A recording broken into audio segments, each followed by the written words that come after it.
Assalamualaikum warahmatullahi wabarakatuh. Halo semuanya, perkenalkan nama saya Siti Fatimah. Kalian pasti sudah tahu kan di sini saya akan membahas mengenai apa? Iya, di sini saya akan membahas mengenai pengujian hipotesis komparatif dua sampel bebas dengan uji T bebas. Kalian pasti bertanya-tanya, apa sih uji T dua sampel bebas? Nah, uji T dua sampel bebas atau yang bisa disebut dengan independent t-test adalah metode yang digunakan untuk menguji kesamaan rata-rata dari dua populasi yang bersifat independen, di mana peneliti tidak memiliki informasi mengenai varian populasi. Nah, yang dimaksud independen itu adalah bahwa populasi yang satu tidak dipengaruhi atau berhubungan dengan populasi yang lain. Jadi, subjek penelitian yang digunakan berbeda. Nah, mungkin di antara kalian ada yang bertanya-tanya, maksud dari subjek penelitian yang digunakan berbeda itu bagaimana? Nah, misalnya diambil sampel acak N1 dan sampel acak N2. Nah, N1 dan N2 itu bukan subjek yang sama, atau jika dikatakan seseorang bukan orang yang sama, diambil sampel acak yang berbeda. Nah, misalnya N1 dilakukan perlakuan pertama dan N2 dilakukan perlakuan kedua. Nah, uji ini dilakukan untuk mengetahui apakah ada perbedaan antara rata-rata dari populasi yang pertama dengan populasi yang kedua. Pada pengujian hipotesis uji T dua sampel bebas ini ada asumsi-asumsi yang harus dipenuhi. Yang pertama, data harus berdistribusi normal. Dan yang kedua, data harus memiliki varians yang homogen.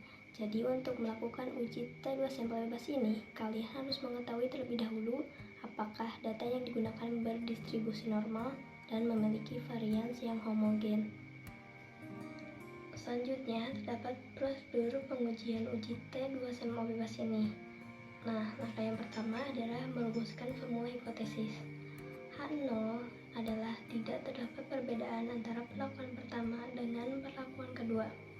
H1 adalah terdapat perbedaan antara perlakuan pertama dengan perlakuan kedua.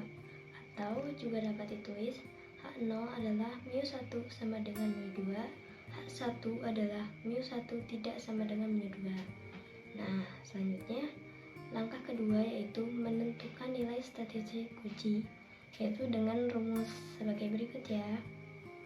Nah, keterangan dalam rumus tersebut, X bar 1 dan X bar 2 adalah rata-rata, S adalah simpangan baku, N1 dan N2 adalah banyaknya data, S1 kuadrat dan S2 kuadrat adalah varians. Nah, perlu kalian ketahui, nilai dari varian tersebut didapatkan dari simpangan baku dikuadratkan. Misalnya, S1 kuadrat, artinya nilai dari simpangan baku pada sampel populasi pertama dikuadratkan akan menghasilkan nilai varians. Nah, untuk menentukan nilai uji ini, kalian harus mencari nilai-nilai yang terdapat dalam rumus-rumus tersebut. Langkah yang ketiga adalah menentukan tingkat signifikansi. Nah, dalam langkah ini akan dicari nilai dari T-tabel, di mana untuk mencari nilai T-tabel ini diperlukan alfa dan deka, di mana alfa adalah 1% atau 5% sesuai kehendak peneliti, dan deka adalah derajat kebebasan, di mana nilai deka adalah banyaknya data pertama ditambah banyaknya data kedua dikurangi 2. Nah, kemudian untuk mencari nilai T-tabel ini, kalian memerlukan tabel T. Nah, dalam tabel T tersebut akan disesuaikan dengan alfa dan deka yang sudah dicari. Langkah keempat adalah menentukan kriteria pengujian hipotesis. Nah, dari kriteria pengujian hipotesis ini dikatakan bahwa H0 akan ditolak jika T hitung atau nilai mutlak dari negatif T hitung lebih dari sama dengan T-tabel, dan H0 akan diterima jika T hitung atau nilai mutlak dari negatif T hitung kurang dari T-tabel. Setelah dilakukan pengujian tadi, akan didapatkan kesimpulan, yaitu jika H0 ditolak, artinya H1 diterima, atau terdapat perbedaan antara perlakuan pertama dengan perlakuan kedua. Nah, jika H0 diterima, artinya tidak terdapat perbedaan antara perlakuan pertama dengan perlakuan kedua. Mungkin kalian ingin mengetahui bagaimana penggunaan pengujian uji T2 sampel bebas ini. Nah, selanjutnya akan ada rekan saya yang akan menjelaskan mengenai contohnya serta bagaimana penggunaannya dalam SPSS. Jadi mungkin sekian dari saya. Mohon maaf apabila terdapat banyak kesalahan. Terima kasih. Wassalamualaikum warahmatullahi wabarakatuh. Kita akan melanjutkan yang selanjutnya mengenai uji pilot test independen. Nah, di sini bersama saya Rizka Julian Gonzalo, kita akan membahas contoh soalnya ya.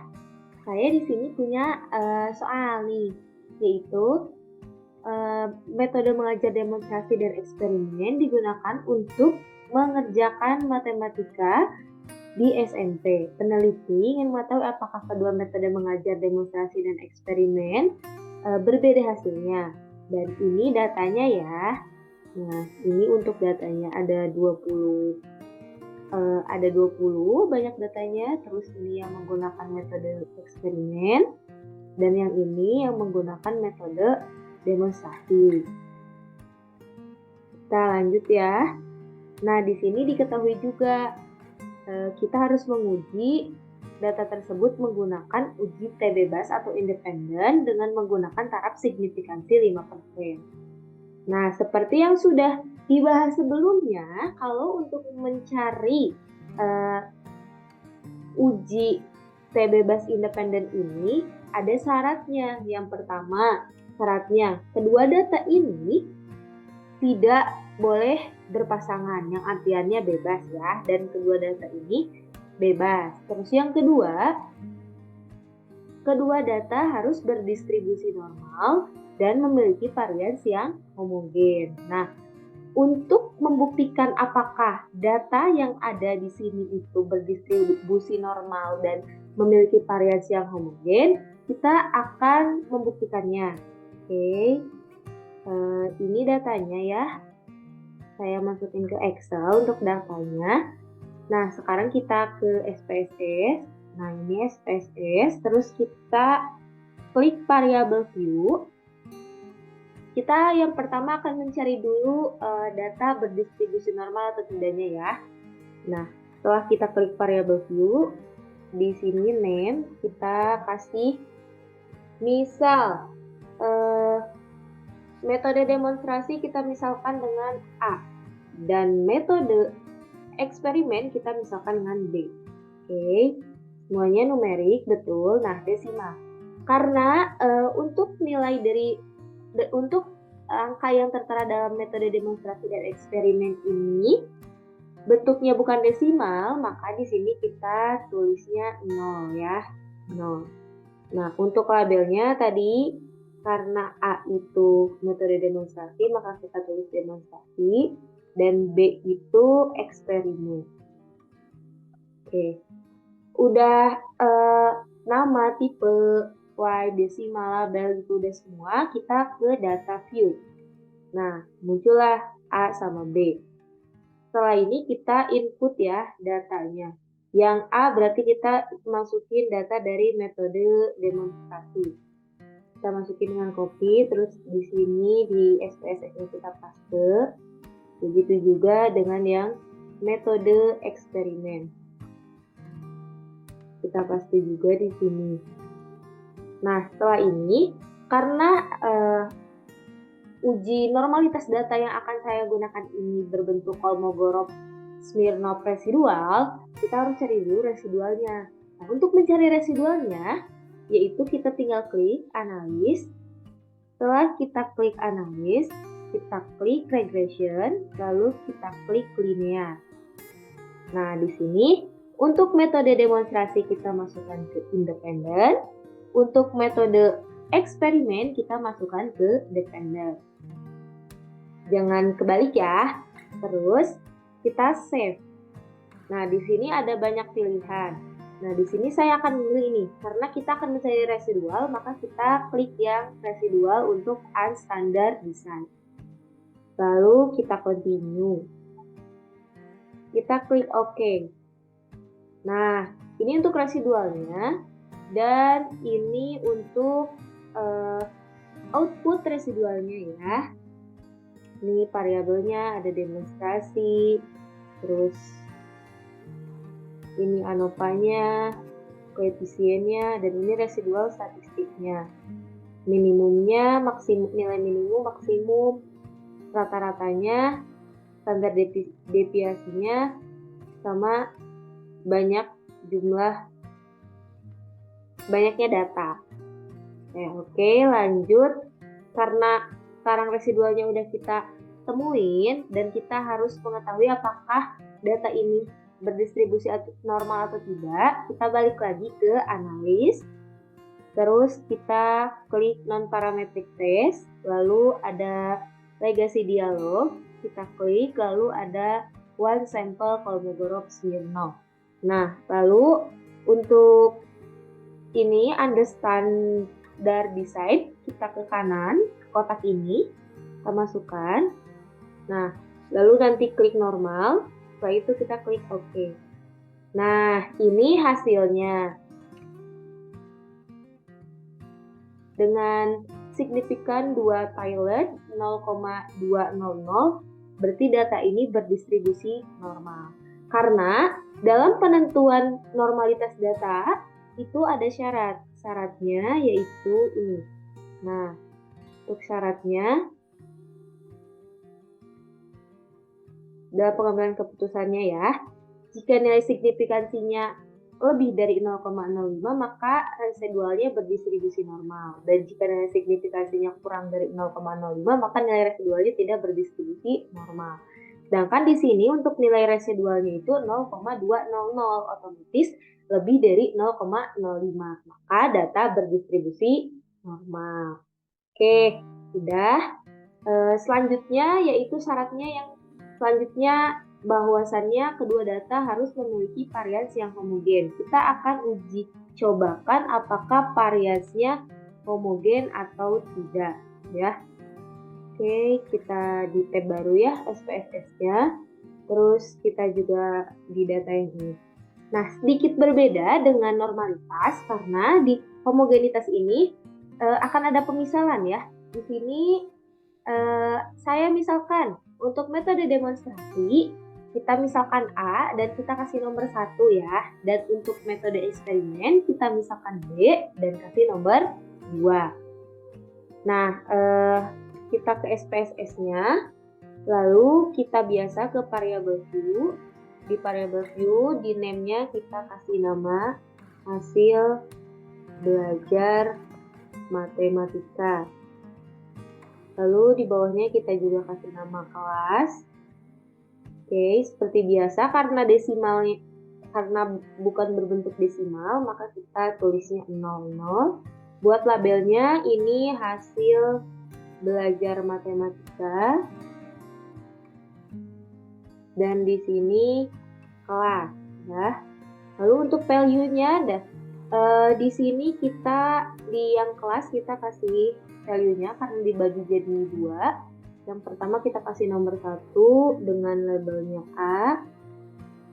Lalu yang kedua dengan labelnya B. Nah, kayak gini ya. Setelah itu, kita balik lagi ke data view. Lalu kita sebentar kita rapiin dulu ya. Nah, setelah ini kita masukkan data yang ada di metode demonstrasi ke hasil belajar. Di paste seperti biasa, seperti sebelumnya ya. Nah, untuk kelasnya di sini kan ada 2 ya, ada kelas A sama kelas B. Dan kita masukin dulu karena tadi pemisalannya untuk metode demonstrasi itu kelas A, kita copy dulu yang ini, yang kelas 1-nya. Lalu kita masukkan ke kelas. Dan akan otomatis berubah dari 1 menjadi A gitu ya, karena tadi sudah kita masukkan di value bahwasannya 1 itu adalah A gitu. Nah, lanjut di sini kita masukin juga data yang dari metode eksperimen gitu ya. Di copy dulu data yang ada di metode eksperimennya, lalu kita paste di SPSS. Setelah itu kita juga copy untuk yang ini, yang sebagai penanda kalau ini adalah kelas B. Oke, dan ini hasilnya ya. Nah, setelah ini karena kita akan menentukan apakah data tersebut memiliki varians yang homogen atau tidak, maka kita akan ke analis, terus kita klik components, lalu ada ini one way ANOVA, kita klik one way ANOVA. Nah, kita masukkan hasil belajar matematikanya ke dependent list, lalu kelasnya ke faktor. Setelah itu kita klik OK. Dan ini hasilnya ya, kita lihat. Untuk yang one way. Ini untuk outputnya. Nah, di sini ada signifikansinya 0,459. Nah, untuk signifikansi 0,459 itu tuh termasuk homogenitas atau enggak sih? Ada syaratnya juga loh dalam pengambilan keputusan di homogenitas, yaitu jika nilai signifikansinya lebih dari 0,05, maka distribusinya memiliki varians yang homogen. Dan jika nilai signifikansinya kurang dari 0,05, maka distribusi datanya tidak homogen. Nah, kita lihat balik lagi ya. Ini signifikansinya 0,459. Maka 0,459 itu lebih besar dari 0,05. Otomatis data ini berdistribusi normal dan memiliki varians yang homogen. Jadi, untuk persyaratan uji independency test ini sudah dipenuhi. Selanjutnya akan kita lakukan uji independency testnya. Halo teman-teman, setelah kita mengetahui cara untuk mencari data, apakah data berdistribusi normal atau memiliki varians yang homogen, selanjutnya sekarang kita akan melakukan uji hipotesis menggunakan dasar uji independent sample t-test. Nah, uji independent sample t-test digunakan untuk mengetahui apakah adanya perbedaan rata-rata dua sampel yang tidak berpasangan. Adapun syarat uji ini yaitu data berdistribusi normal dan data memiliki varian yang homogen. Selanjutnya prosedur pengujian uji T bebas atau independen ini, yang pertama yaitu merumuskan hipotesis, kedua menentukan nilai statistik uji, menentukan nilai signifikansi, menentukan kriteria pengujian hipotesis, dan memberikan kesimpulan. Nah, untuk dasar pengambilan keputusan untuk uji independent sample t-test ini, jika nilai sig2t kurang dari alfa atau 0,05, terdapat perbedaan yang signifikan antara hasil belajar pada uji 1 dan uji 2 atau H0 itu ditolak. Dan jika nilai sig2t lebih dari alfa atau 0,05, maka tidak terdapat perbedaan yang signifikan antara hasil belajar pada uji 1 dan uji 2 atau H0 itu diterima. Selanjutnya kita ada contoh soal. Di contoh soal ini kita menguji dua metode mengajar, yaitu metode mengajar menggunakan mengajar demonstrasi dan eksperimen. Digunakan untuk mengajar PAI di MTS. Peneliti ingin mengetahui apakah kedua metode mengajar demonstrasi dan eksperimen berbeda hasilnya. Hasil pengukuran pada siswa yang telah mengikuti pembelajaran diperoleh sebagai berikut. Nah, di sini kita disuruh menguji hipotesis berdasarkan data di atas menggunakan uji T bebas dengan menggunakan alfa atau nilai signifikansi sama dengan 5% atau 0,05. Nah, selanjutnya di sini kita udah masukkan data ini ke dalam Microsoft Excel dulu ya. Nih, ada kolom N ini jumlah data, dan metode demonstrasi ini nilai-nilai siswanya, dan metode eksperimen. Setelah kita masukkan data, kita membuat kode per kelas. Kode per kelas itu misalnya kode demonstrasi itu, metode demonstrasi ini kita kasih kelas A dengan kode 1, dan metode eksperimen ini kita taruh di kelas B dengan kode 2. Nah, jika sudah masuk datanya di Excel, kita akan masuk ke SPSS. Nah, di sini ada di variable view. variabel view. Yang pertama itu nama. Nama ini kita bisa ketik hasil. Terus yang kedua ini ada metode ya. Metode. Terus untuk desimalnya, karena kita tidak menggunakan desimal, bisa kita buat 0 agar tidak ada desimalnya. Selanjutnya untuk labelnya, di sini hasil belajar ya, hasil belajar.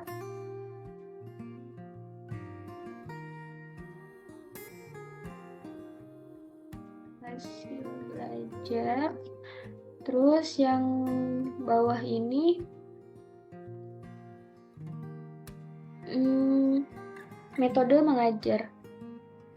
Ini metode. Selanjutnya setelah label ada value ini. Value-nya ini kita ubah yang di metode. Yang metode ini kita ubah value-nya 1. Lalu labelnya ini metode demonstrasi. Kita add. Terus value-nya kita tambah lagi yang 2 dengan label eksperimen. Oke. Terus habis itu karena sudah kita input semuanya, kita masuk ke data view. Nah, di data view ini udah ada tabel dengan ini variabel yang tadi kita buat, ada hasil dan metode. Nah, di hasil ini kita bisa masukkan data yang tadi ada di Excel. Kita masukkan dari yang metode demonstrasi dulu. Metode demonstrasi ini kita copy. Kita masuk ke SPSS, ini di SP. Terus yang metode eksperimen juga.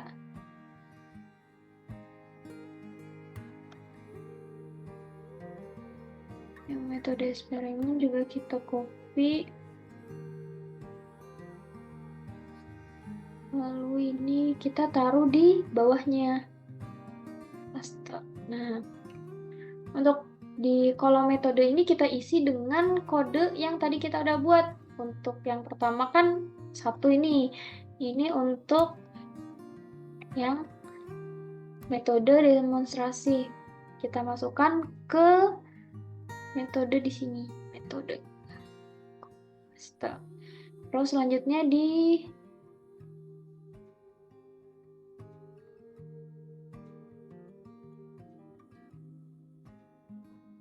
selanjutnya yang B juga begitu. Ini kita copy. Kita taruh di bawahnya.